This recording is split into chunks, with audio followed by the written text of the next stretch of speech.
Is Maret. I'm an Orthodox Christian, and basically the question I had was directed basically to you and Cliff, which is you've talked about your stance on baptism and the Eucharist, and how you believe that they're just basically symbolic outward professions and not actually efficacious for salvation.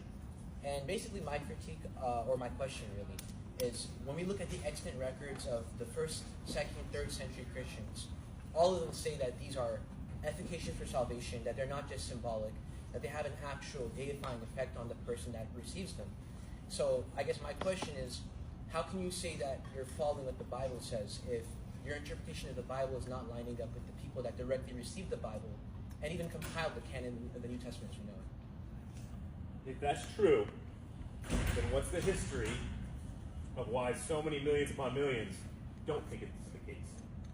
You could argue the same thing about why so many people don't believe in the gospel. I mean, that's just... No, but who are the people? I want you to say the names, the church fathers, and who you're referring to on both sides of the fence.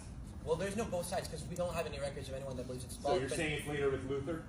Not even with Luther, because Luther famously said he would rather drink blood with the Pope than... So then how did it come about?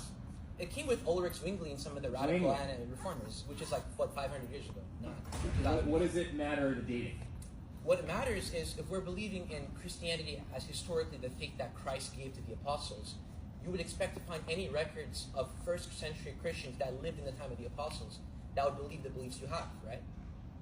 My friend, during that time period, not everybody thought that literally Jesus was eating his own body and drinking his own blood whenever they took communion. Well, not every Christian did, I can promise you historically. You got to check your historical facts on that. The majority of the church fathers, you're exactly right.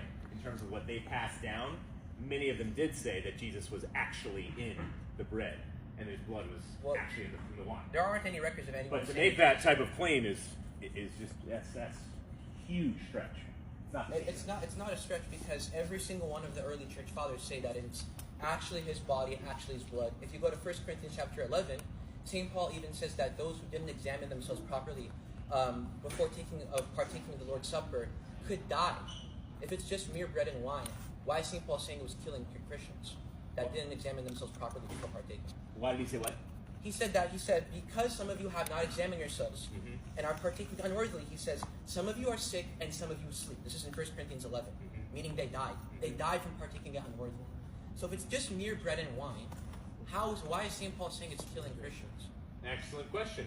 Contextually, because people were not doing it in such a way that was obviously worthy and in a worshipful manner towards God. Right, but just like women, when they were called to wear head coverings,